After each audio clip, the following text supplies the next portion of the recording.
Alright, so today we're going to talk about the SPRP, which is the form Seller's Purchase of Replacement Property.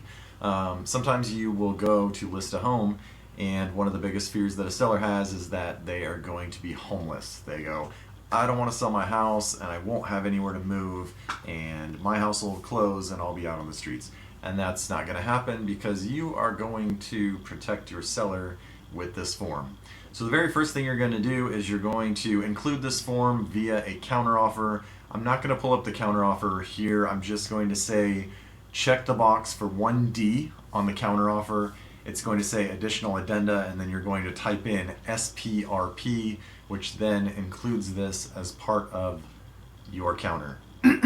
Make sure that you give your seller a few days to move out, because when their home closes, chances are this one's not going to close till the next day or the day after. So give them a few days to move out, so possession to be delivered no later than 2 to 3 days after close of escrow.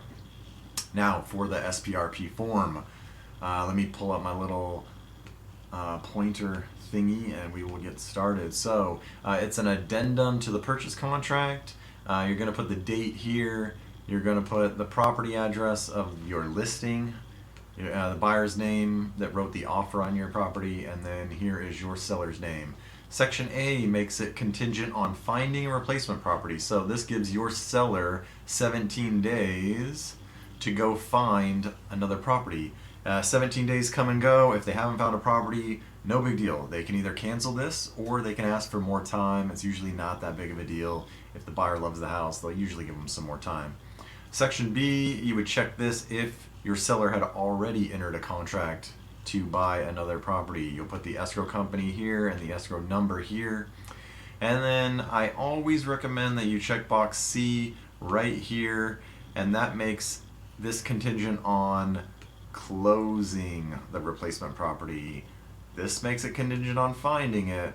This makes it contingent on closing it. You can find a replacement property, but I mean, God forbid, 2 weeks in, your seller loses their job, or the house is a total piece of shit, and they just go like, "Hey, I don't want to buy this anymore," right? So this makes it not just contingent on finding it, but actually closing on it. And then section 2 is all about basically time periods and when everything starts. So section 2A, time periods. If you don't do anything, it says that all of this buyer's time periods are going to start once your seller removes the contingency. Well, you don't want them to wait, weeks in until your seller removes the contingency. You want them to start their inspections and their appraisal and everything right away, because what if there's an issue on that? So what you're going to do is check this box, and that means that the time periods are the same as what they are in this buyer's RPA. Same thing with section 2. You're going to check this box, which means they get their deposit in right away per the RPA. They're not going to wait until you remove this contingency. And then section C is all about extending the close of escrow date if needed. So what I would do is I would check this box and maybe put like a number 10 right here, and which basically gives your seller the option to extend the escrow 10 days if needed. Section D is just any other terms that you might think of.